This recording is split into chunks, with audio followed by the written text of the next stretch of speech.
Welcome to the Horton Hangout podcast. We are now on episode 8. I'm with my amazing friend and co-host, Laura Horton, and I'm Leanna Best. Oh, that was lovely, Leanna. Lovely. Okie dokie. So here we are on episode 8. If you have not already, please do subscribe, give us a 5-star review. That would be absolutely fantastic. And we are going to kick off with your questions. We have had so many questions come through, so we're probably going to try and get a couple in this episode. So, Leanna, over to you. Yes, I have a question for you. It's from a owner. Okay, so it says, how do we introduce the value of a treatment coordinator to our associates? They think that they are doing a great job, which they are, and they will not benefit from using the TCO. Well, okay. So I think first and foremost, and I feel like I'm broken record here, but it's all about communication. So if you want your associates to use your treatment coordinator and you know that they can use the TCO role for a particular workflow consistently, then I would be very clear in the communication to your associates that this is your practice. This is the patient experience that you want to offer. This is the way that you want it delivered. And the TCO will therefore be working alongside you to consistently deliver A, B, and C in workflows X and Y. And that's really important because we're all about team, ethos, growing and working together. So I've just pulled those benefits off, top of my head. There'll be clear benefits and reasons that you have. I think a lot of dentists are just so used to working on their own. And you know what? Actually, hats off to this practice. Their associates are doing great. So if there is a blocker on a workflow, sometimes it could be that maybe you need to readjust your workflows and you need to look at how you're using the TCO, because it's not clear here how you want to use them anyway. But I'm just going to give you a bit of an example. So some people are using the TCOs just for scanning. That's not the TCO role, as we very well know. So maybe the dentist thinks, well, I don't need this one person to come in and scan because my nurse can do it, I can do it, and maybe I'd rather my nurse do it. So that would be a very valid reason. So, what is the workflow? The other workflow that is really good and really strong, it's big, it's huge, TCOs need lots of training in it, is the high value patient workflow. So if you are doing something sort of, pigeonholing a TCO, something quite minimal, and you've got resistance for a valid reason as well, I would then say, okay, so look, I obviously want to progress my team, develop my team. How can I change their role then? And maybe you change it with the high value patient workflow so that all 3 consultations are held by the TCO and they then triage the right patients to the right dentist, and then they do a handover, and then they support them with treatment planning and options. So it might be also on the flip side here that we've got the wrong workflow, and for a very valid reason that associate doesn't want the TCO to be perhaps coming into an appointment, messing up the flow, it may be being too many bodies, etc. I would say book a call with us. Let's, hammer this out. Let's plan this out. Let's get an understanding of what you're doing, why you're doing it, and what your other options may be. Because actually, as a whole, associates love a TCO, don't they? Yeah. It is breathing space for them. It's a helping hand. It's someone to work alongside them, to support them, to guide them, to help with even sometimes quite basic communication. So it's not often that associates don't want a TCO. Usually they're asking for the TCO. And a lot of practices that we're working with now, we are helping the associates more than the practice owners initially with that TCO support, because actually the owner's already got the gift of the gab, the owner's already doing all right, okay, they might be a bit stressed out, etc., etc. But it's usually the associates that need the help and support from a treatment coordinator more than an owner. They've got less experience, they've got less clinical experience, they've got less communication experience, and they're the ones that actually need the role more. And it's an absolute no-brainer for associates to have a TCO, without a doubt. So I think we need a deeper dive into the who, what's, whens and hows here to really guide and answer this question. But I will go back to, if it's your practice and you want something, you're the decision maker, and that's what's happening. Yes, you'll need to listen to others and get their feedback, but at the same time, don't let people who, and I know it's few and far between, some people just like to control. They're control freaks. They want to control every single element of everything that's going on. Don't let those people do that to you when it's your business. It's not their business. I feel like I've just given 7 answers to one question. No, it was a really great answer, because the only thing I wanted to touch on was control. And then you've summarised it at the end. I've summarised it at the And end. that was due to experience. We had an associate that was, 90%, 95% converting all the new patients, and was like, well, it's not going to benefit me. Show me how it's going to benefit me. But then was reluctant to allow for them to show with the use of the TCO. But it's a trial thing again, isn't it? We always say, try it. Try it and see. Yes, we love a trial. Trial, because then you know how you feel about it. Obviously, don't expect it to run really efficiently and seamlessly straight away, but then you understand what that looks like and how it feels, what the benefits are. You can't always show somebody the benefits just through verbal conversation. And also, if your TCO is going on a journey, which TCOs that are on our program, they're on a 1-year journey. Yeah. Understand their journey, work alongside them. They're learning so much, and they're really able to help and elevate every single person's role within the practice, including even the hygienist. So work with them, not against them. If your practice owner wants a TCO for a reason, it's for a very, very good reason. And actually, that's the type of practice owner you probably want to be working for anyway. So don't have resistance. Yes, it is about sometimes dentists stepping out of their comfort zones. A dentist saying, actually, I could do with your help here because it's a little bit of a weakness spot. So, yeah, I think definitely they need a call, so we can deeper dive into it.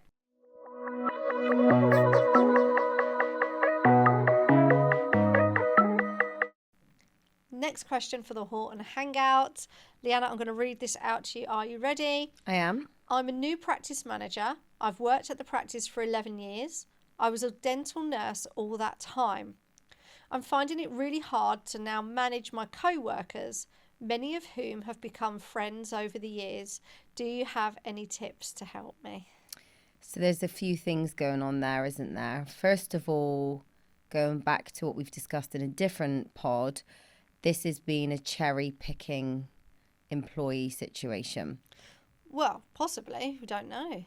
Sounds very much. It sounds that cherry-picked. Yeah. Like you're now the practice manager. You're now because you've been there 11 years. Yes. Based on her experience. I see, yes. And being a dental nurse is very different to being a practice manager. Being a TCO is very different to being a practice manager. You can't expect somebody to jump into a role and understand what to do in that role without significant training and induction. Also, there's always going to be resistance if you cherry pick, almost always, should I say, because people then think, well, why not me? I'm actually really good at this and she's not. And they start to make it negative. So another thing, which I've had a very similar experience, it wasn't with a PM role, but with a team lead role. There was a few of us that got that opportunity, and we already had formed really great, strong friendships. We had a wonderful team, and it was friends for life in that team. So to go from being an alliance to now somebody who has to make sure that we are always on brand and we are doing everything that we need to and holding people accountable was a really difficult thing to be able to achieve.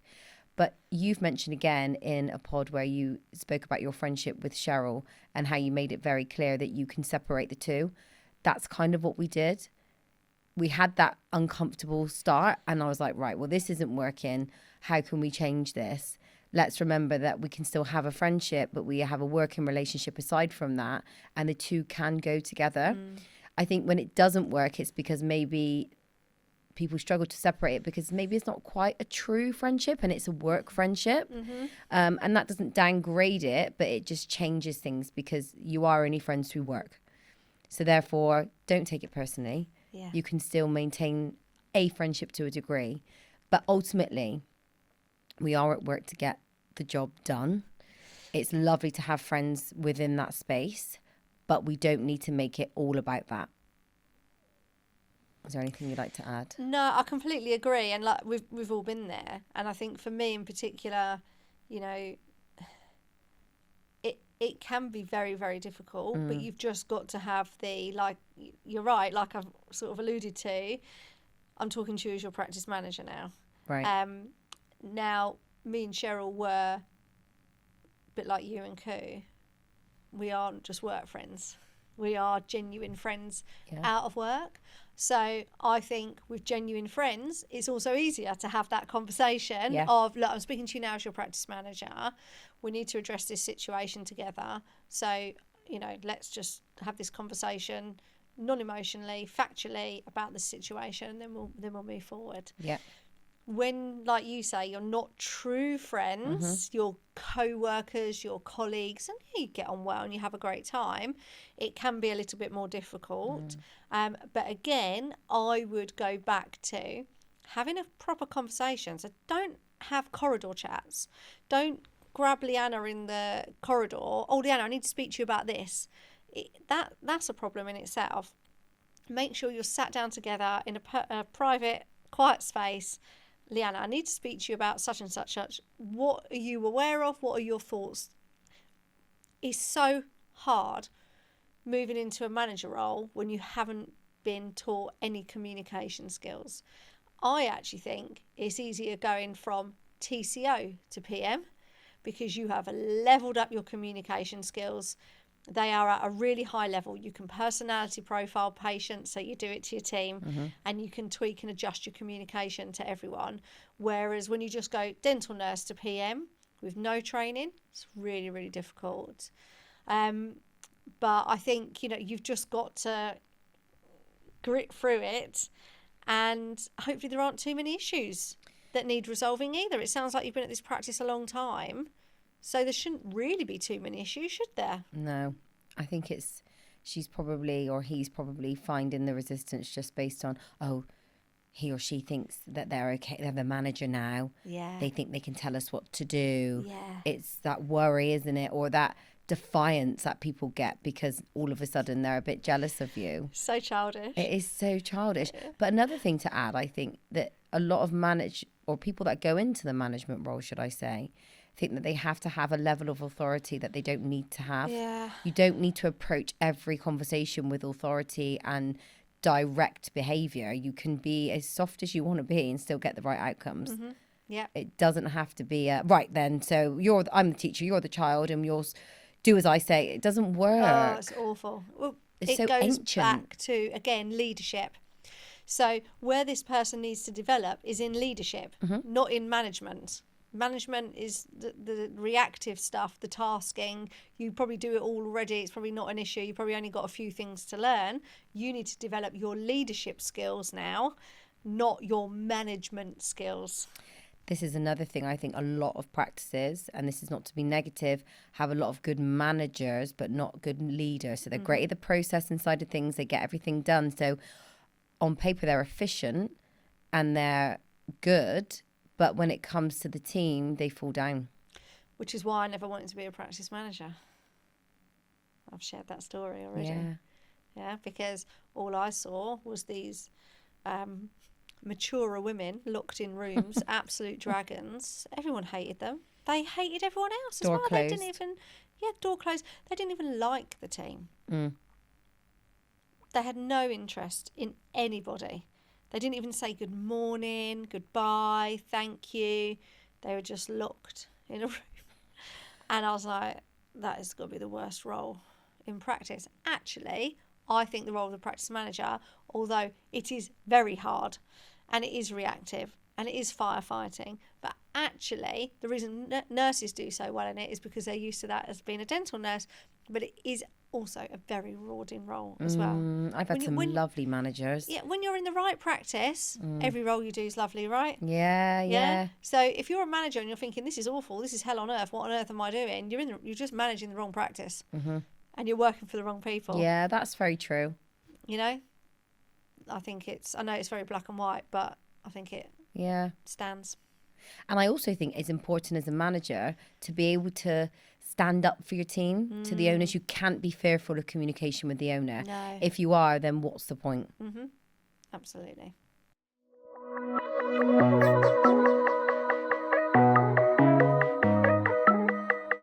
Time for a banned word. Go on, Leanna. My banned word this episode is unfortunately. It's like you're admitting that you're doing something wrong. Even when you're not. When you're not. Unfortunately, we haven't got any appointments at that time, which then links to what you've said in the previous pod. It's not unfortunate. It's great. You're busy. Fantastic. Brilliant. Excellent for you. Brilliant, yeah. And when, unfortunately, the dentist is running late and the wince. Oh. The wince and the eye squint. Yeah. Makes me really, really annoyed. If I receive that look, that non-verbal communication makes me very annoyed. I've even observed it with the treatment plan. Unfortunately, it does say here that you need a crown. And unfortunately, yes, that is £900. And people are adding fuel to the fire. Well, in fact, they're starting the fire. There wasn't even a fire. Yeah, they've got the wood, the matchsticks, everything. That's it. They've gone out, they've gathered the lot. Yeah. Right? And now they're starting a fire. And you just don't need to say it at all. Brilliant banned word. Go on then, Laura, your turn. Okay, so this is one that now I'm going to say it. I won't be able to stop saying it all day. That's what grates me about this one. Right. I also know I have said about the word client versus patient. So I'm just going to add another spin onto it now, which is instead of using patient, we in dentistry tend to use the word case a lot. I associate the word case with someone who is dead. Cold case. CSI. Bones, all those type of programs that once upon a time I had time to watch and enjoyed. And I associate that word. So when we're talking about patients, oh yes, this case, that case, what about this case? When you see videos on TikTok or Instagram Reels, let me discuss this case with you. And it's a dentist actually talking to the wider public as potential patients or clients. And it's the word case. And I know it's clinical, and I know it's the way dentists have been trained, and I know they can't help it. But for me, a banned word is describing a patient as a case. It's not for me. So emotionally removed. Oh, it's just devoid of emotion. Isn't it? It is. This is a human being with, teeth. Well, maybe not if you're doing implants. Maybe not. But this is a human being. This is a genuine person. Yeah. They've got feelings, and we shouldn't be talking about them as a case. The problem is dentists get excited, don't they, about the dentistry? They're just living their best life. It is for them. It is a case. It is a case, and they're so excited. And they're it's a project. It's amazing for them. Brilliant. Yeah. I'm happy for you. But it's just a word that I don't think's got a nice association to it. That's all. Agreed.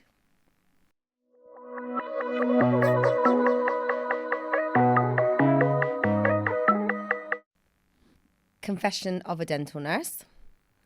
Nothing funny or juicy, but I fainted in my first week as a dental nurse and wondered how many others can relate. Oh, yes. Right, so if you have also fainted as a dental nurse, especially if it's in the first few days, few weeks, drop it into the comments here because we need to know about it. I also have a confession of a dental nurse. Yes. I fainted day 3. I've never fainted. Wow. I hit the deck? Oh, gone. I was gone. I was holding on sort of the countertop behind me. Oh, no. And I'd never fainted before either. And so first of all, it was the hearing that went. Oh, no. Yeah. And if no one's ever fainted, they won't get it. But if you have fainted, so the hearing goes like this. So I'm holding on thinking, oh, my gosh, what's going on? And then my eyesight started going boom, boom. And next thing I know. Oh, no, you woke up. So I was obviously not on my own with the dentist because I was a trainee dental nurse. So I was observing. It's only day 3. Oh, no. So I woke up on the floor in the recovery position, and I just never forget Alison taking my gloves off, and they were dripping, soaked in sweat, these gloves, and I was so disgusted by it. Were you so embarrassed? I was so embarrassed. I was so embarrassed. And I would have been mortified. I think it was something to do with the hours that day. Like, we started later or something. And I don't think they did this for very long in this practice. This was my first practice. I think it was a trial of starting later, finishing later, for sort of the later part obviously being for private patients, because it was an NHS practice, but Friday was private. And then I think there was this idea around the Thursday night being private. Anyway, it didn't last long. But basically, we'd started later. So me being me, at that lovely young age, I'd gone out the night before. Why not? Well, I'd always be out anyway. But I went to the pub, I'd had a few drinks. So I was a bit hungover probably. But what's that when you're young? Yeah. It's nothing, Doesn't even exist. You just get on with it, don't you? Exactly. And I didn't eat breakfast. Ooh. Now, I am, throughout my entire life, someone who eats breakfast. So I didn't eat breakfast. I was a bit hungover. But I distinctively also remember the procedure. Do you want to know what the procedure was? So I think this is very, very valid. So I think I've mentioned previously, Dr. B was dentist, doctor. He was everything. Max Fax. So he was doing a surgical extraction of a impacted lower 8. So patient was sedated. I mean, the whole lower jaw was practically open. No. And he was like, Laura, come and have a look at how this is laying. And I could see in the jawbone, I could see the 8 lying like this. No. And I can still visualise it and remember it. Photographically, I could draw it, right? To this day, what that looked like. And that was me. Whoa, hang on a minute. My hearing's going. Oh, I better clutch on. Bam, hit the deck. Yeah, I was mortified. Anyway, then I got this massive headache alongside the embarrassment. And they were really nice and sent me home. Oh, that's nice. So, hold on, though. Imagine they made you stay. Wow. That would be awful. So then I didn't want to go in the next day. Right. And my mum's like, look, the best of us have fainted. Get back in there. You'll be all right. You're just embarrassed and all this. I was like, I'm so embarrassed. But also like, oh, no, I really feel ill. I just thought, you know, so if it wasn't for my mum saying, like, you get back in there, I may not have continued in dentistry. She's really good with her motivation, isn't she, your mum? She was. She was like, you get back in there. Like, you know, you're not getting out of a day's work. And like I said, I've said before, I always worked from quite young anyway. So, yeah, mum made me go back. And here I am. Yay. Yay. It paid off. 20 plus years later. And some. I fainted at a funeral. Oh, God. So that was nice. Bit of drama for an awful day. Yeah, add to it. Why not? And then it actually did put a funny, turn on the day. I knew it was happening, but I felt so like I was so compliant that I had to stay. It was a burial. Oh, no. And it was my uncle. Really stressful, horrible day anyway. And I only lost my dad, I think, 2 years before. So it was more emotional than it would. It was a father figure as well. So it was just too much of a reminder. And I remember I was stood against one of my cousins. I've got a lot of boy cousins and they're all very big. And he was holding me and I thought, gosh, I'm really uncomfortable. Why is he holding me like that? And then the ear thing started and I thought, this is it. So I was slowly, sluggishly trying to leave to get out of the crowd because it was a big group of people that were there. And next thing I know, oh no, I'm on the floor. And there's this woman rubbing my face with this scarf. And I thought, what on earth have I done? I was so embarrassed, but I couldn't react. And all I thought was, I want my mum. Aww. Yeah, she was there. Yeah. But then all my cousins came over. And at the after bit of the week, they were all laughing at me. Aww. Oh, somebody wants to steal the show. I was like, thank God they found it funny and not like, Yeah. Why have you done that? Well, you've got to find it funny, haven't you? Yeah, it's not like I chose to faint. No. Oh, bless you. I know. Well, got to take the laugh out of it, haven't you? Only me.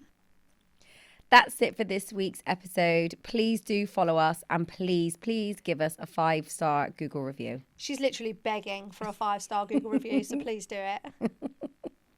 press follow to make sure you get an immediate notification. We look forward to hearing from you. You can watch us on YouTube and, of course, listen on all the usual places that you enjoy your pods.